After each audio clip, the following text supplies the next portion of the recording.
Friends, welcome to my channel. తల్లి కాబోతున్న కావ్య తన తల్లి ద్వారా నిజం తెలుసుకొని కుమిలిపోతున్న అపర్ణ. నిజంగానే కావ్య ప్రెగ్నెంట్ అయ్యిందా? అపర్ణ తన తల్లి ద్వారా ఏ నిజం తెలుసుకొని కుమిలిపోతుంది? అసలు ఏం జరిగింది అని మీరు తెలుసుకోవాలనుకుంటే వీడియోని తప్పకుండా లైక్ చేసి ఛానల్ని సబ్స్క్రైబ్ చేసుకొని పక్కనే ఉన్న గంట సింబల్పై ఆల్ అని క్లిక్ చేయండి. సుభాష్ అపర్ణల పెళ్లి రోజు వేడుకలైతే చేస్తూ ఉంటారు. వాళ్ళిద్దరినీ ఒకటి చేయాలని కావ్య అయితే చాలా తాపత్రయం పడుతుంది. తను అనుకున్నట్టే మొత్తానికి వాళ్ళిద్దరికీ కూడా పెళ్లి రోజు జరిపిస్తూ ఉంటుంది. ఇక ఆ పెళ్లి రోజు వేడుకల్లో వాళ్ళిద్దరినీ ఒకటి చేయాలని ఒక గేమ్ అయితే పెడతారు. దాంట్లో ఇక ఇందిరాదేవి అయితే అపర్ణని పిలిచి నువ్వు సైగ చేసి చెప్తే దాని పేరు సుభాష్ చెప్తాడు అని అంటూ ఉంటుంది. నిన్నే ప్రేమిస్తా అని చెప్పు సైగ చేసి అని అంటూ ఉంటుంది ఇందిరాదేవి. అది విని అపర్ణ అయితే నేను చెప్పనత్తయ్యా అని అంటూ ఉంటుంది. అపర్ణ, ఇది గేమ్ కదా, చెప్పు పర్వాలేదు అని ఇందిరాదేవి చెప్పాల్సిందే అని చెప్తూ ఉంటుంది. అప్పుడే ఇక అపర్ణ అయితే సుభాష్ వంక చూస్తూ ఇలా లవ్ సింబల్ పెట్టి నిన్నే ప్రేమిస్తానంటూ చెప్తూ ఉంటుంది. అది చూసి మనసు నిన్నే ప్రేమిస్తానా అని అంటూ చెప్పేస్తాడు సుభాష్ అయితే. ఇక దాంతో మీ ఇద్దరి మధ్య ఉన్న దూరం ఇవాళ్లతో చెరుగుపోవాలి మమ్మీ. జరిగిపోయిన గత జ్ఞాపకాలు అన్నీ కూడా మరిచిపోయి మీ ఇద్దరు ఎప్పటిలాగే కలిసిమెలిసి ఉండాలి. నాకు ప్రామిస్ చెయ్యండి.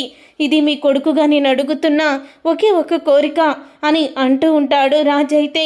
అప్పుడే ఇక అపర్ణ రాజుని పట్టుకొని, రాజ్, నీలాంటి కొడుకును కన్నందుకు నేను ఎంత అదృష్టవంతురాల్ని అని అంటూ అపర్ణ ఎమోషనల్ అవుతూ ఉంటుంది.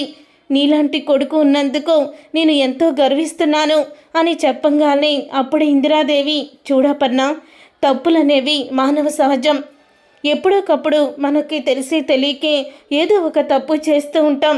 ఆ తప్పుని వేలెత్తి చూపిస్తూ మన మనసుల్లో దూరాల్ని పెంచుకోకూడదు అపర్ణ, బంధాలని తెంపుకోకూడదు. కాబట్టి మీ ఇద్దరూ కలిసి ఉండాలి. సుభాష్ ఏదో తెలియక చేసేసిన తప్పుని క్షమించి సుభాష్కి మళ్ళీ నువ్వు ఎప్పట్లాగే దగ్గరగా ఉండాలి అని అంటూ ఉంటుంది ఇందిరాదేవి. అప్పుడే సుభాష్ అయితే ఇక అపర్ణకి సారీ చెప్పడంతో ఇక అపర్ణ అయితే సుభాష్ని క్షమిస్తుంది. అలా ఇద్దరు కూడా ఒకటైపోతారు.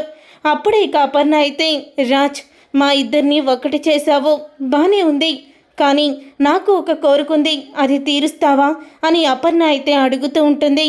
చెప్పమ్మా అని అంటూ ఉంటాడు రాజ్ అయితే. కావ్య ఇలా రా అని అనగానే కావ్య వస్తుంది. కావ్య చేతిని రాజు చేతిలో పెట్టి, చూడు, ఈ రోజు నుంచి నువ్వు కూడా కావ్యని భార్యగా దగ్గరికి తీసుకోవాలి. తనతో ప్రేమగా మాట్లాడాలి, ప్రేమతో ఉండాలి. ఇన్ని రోజులు తన గురించి నేను చాలా అపార్థం చేసుకొని మీ ఇద్దరూ దూరముగా ఉండడానికి అందుకు నేను కూడా కారణమే. నేను చేసిన తప్పుని సరిదిద్దుకుంటున్నాను. ఇప్పుడే నానమ్మ చెప్పినట్టు తప్పులు అందరూ చేస్తారు. జీవితాంతం ఆ తప్పులు గుర్తుపెట్టుకొని వాళ్ళని మీద కోపం చూపిస్తే బంధాలనేవి నిలబడవు అని చెప్పారు కదా, అది కూడా గుర్తుపెట్టుకో అని రాజు కావ్యాలు ఇద్దరినీ కూడా ఒకటి చేస్తుంది. అప్పుడే ఇక కళ్యాణ్ అయితే, అవునన్నయ్య, మీ ఇద్దరూ కలిసి ఉంటేనే నాకు కూడా ఆనందం. మా అమ్మని నువ్వు సంతోషంగా చూసుకోవాలి కదా అని కావ్య గురించి మాట్లాడుతూ ఉంటాడు కళ్యాణ్ అయితే. అలా రాజ్ అయితే కావ్య చెయ్యి పట్టుకొని, నా కుటుంబాన్ని నువ్వు ప్రతి వేళలో కూడా కాపాడుతున్నావు, సమస్యలని తీరుస్తున్నావు. సమస్య వచ్చింది కదా అని వెనదిరగవడం లేదో, ఏ సమస్య అయినా ఇట్టే తెలివిగా నువ్వు చేసేసి పరిష్కరిస్తున్నావు. అందుకని నీలో ఉన్న ప్రతిభను గుర్తించి నీ మీద ప్రేమ కలగలేదు, కానీ నా అంతటా నాకే నీ మీద ప్రేమ కలిగింది. నువ్వు సహనంతో, ఓర్పుతో నన్ను కూడా మార్చుకొని నీ వైపుకి తిప్పుకున్నావు కావ్య అని అంటూ మొట్టమొదటిసారిగా కావ్య అంటాడు రాజ్ అయితే. ఇక రాజ్ అలా అనేసరికి సంతోషంగా కావ్య కూడా రాజుని కౌగిలించుకొని జీవితాంతం ఇంతే సంతోషంగా ఉండాలి అని అంటూ ఉంటుంది. అలా కుటుంబం మొత్తం ఎంతో ఆనందంగా ఉండడం చూసి రుద్రాని ఓర్చుకోలేకపోతుంది. నేను ప్రతి దాంట్లో ఓడిపోతున్నాను, ఈ కుటుంబం సంతోషంగా ఉండకూడదంటే అదే సంతోషంగా ఉంది అని రుద్రాని కోపంతో రగిలిపోతూ ఉంటుంది. ఇదంతా ఇలా జరుగుతూ ఉండంగానే అలా 2 నెలలైతే గడిచిపోతాయి. గడిచిపోయిన తర్వాత కావ్య అయితే ప్రెగ్నెంట్ అయితే అవుతుంది. కావ్య ప్రెగ్నెంట్ అయ్యిందని దుగ్గిరాల కుటుంబం సంబరాలు చేస్తారు. కంపెనీలో బోనస్లు ఇవ్వడం ఎంతో అంగరంగ వైభవంగా చేస్తూ ఉంటారు. అలా కావ్య సీమంతం కూడా వచ్చేస్తుంది. అలా కావ్య సీమంతం రోజున ఇక అపర్ణ అయితే తన తల్లిని కూడా వాళ్ళ అమ్మని కూడా సీమంతానికి పిలుస్తుంది. తర్వాత ఇక వాళ్ళమ్మ అయితే సీమంతానికి వస్తుంది. వచ్చిన తర్వాత కావ్యని చూసి నిజంగా నీలాంటి కోడలు మా అపర్ణకు రావడం మా అదృష్టం కూడానమ్మా అని అంటూ ఉంటుంది. కావ్యని చూసి మీ ఇద్దరు కూడా ఈడు జోడు చాలా బాగున్నారు. పండంటి మగబిడ్డకి జన్మనిచ్చి వంశాన్ని వృద్ధి చేయి తల్లి అంటూ దీవిస్తూ ఉంటుంది. అపర్ణ తల్లి అయితే ఈలోగా చలిమిడి పట్టుకొని కావ్య పుట్టింటి వాళ్ళు కనకం కృష్ణమూర్తి అయితే అక్కడికి వస్తారు. ఇక కనకం కృష్ణమూర్తిని చూసిన అపర్ణ తల్లి అయితే షాక్ అయిపోతూ ఉంటుంది.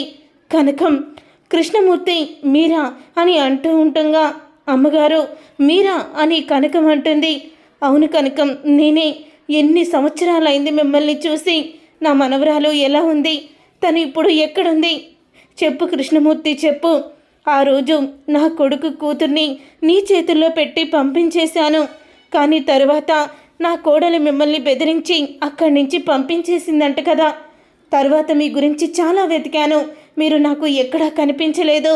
నా మనవరాలు ఏది అని అడుగుతూ ఉంటుంది. అపర్ణ తల్లి అయితే కనకం కృష్ణమూర్తిని. అప్పుడే ఇక అపర్ణ అయితే ఏంటమ్మా నువ్వు చెప్పేది అంటే నా మేనగోడలు ఉంది వీళ్ళ దగ్గర అని అంటూ ఉంటుంది. అపర్ణ అయితే అవును వీళ్ళ దగ్గరే ఉందమ్మా అని అనగానే అప్పుడే ఇక కనకం కృష్ణమూర్తి చెప్తూ ఉంటారు. మీరు అపర్ణ వదిన గారికి తల్లియా అని అంటూ ఉంటుంది కనకం. అప్పుడే ఇక దేవుడు ఎంత చిత్రాలు చేస్తాడో చూడండి.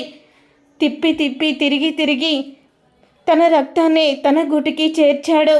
అంటే ఇప్పుడు మీ చేతుల మీదుగా సీమంతం చేయించుకుంటున్న మీ కోడలే మీ మేనకోడలు వదిన అపర్ణ వదిన కావ్య మీ మేనకోడలు. ఆ రోజు కావ్యని మీ అమ్మగారు నాకు ఇచ్చింది అని అంటూ చెప్తూ ఉంటుంది. కనకమైతే ఆ మాట విని ఒక్కసారి కావ్య షాక్ అయిపోతూ అమ్మా ఏంటమ్మా నువ్వు చెప్పేది అని అంటూ ఉంటే అవునమ్మా మీ అమ్మ చిన్నతనంలోనే చనిపోయింది. మీ సవతి తల్లి నిన్ను వేధిస్తూ ఉంటే మీ నానమ్మ మాకిచ్చి పెంచమని చెప్పింది. నెల నెల డబ్బులు కూడా ఇస్తానంది. కానీ తర్వాత మీ సవతి తల్లి నిన్ను చంపమని మాకు డబ్బులు ఇవ్వబోయింది. మా ఆడపిల్లలు నాకే బరువు కాదనుకొని నిన్ను పెంచుకున్నాము అని కనకం అంటుంది. అప్పుడే అపర్ణ అయితే ఎన్ని రోజులు నా రక్తాన్ని నేను అపార్థం చేసుకొని అవమానించానా అని ఎంత తప్పు చేశాను అని కుమిలిపోతూ ఉంటుంది. అపర్ణ అయితే అత్తయ్య మీ స్థానంలో ఎవరున్నా నా పట్ల అలాగే ప్రవర్తిస్తారో మీరు బాధపడకండి అని కావ్య అయితే ఇక అపర్ణని హద్దుకుంటుంది. చూసారుగా ఫ్రెండ్స్, రాబోయే కథలో ఖచ్చితంగా ఇలాగే జరగబోతుంది. మరి ఇలాగే జరగాలని మీరైతే కోరుకుంటున్నారా? అయితే వీడియోని తప్పకుండా లైక్ చేయండి, షేర్ చేయండి, కామెంట్ చేయండి. బ్రహ్మముడి సీరియల్ అప్కమింగ్ ఎపిసోడ్స్ని టీవీలో కన్నా ముందుగా చూడాలనుకుంటే ఛానల్ని సబ్స్క్రైబ్ చేసుకొని పక్కనే ఉన్న గంట సింబల్పై ఆల్ అని క్లిక్ చేయండి. అప్పుడే మేము పెట్టే ప్రతి వీడియో మీరు మిస్ కాకుండా చూసేవచ్చు.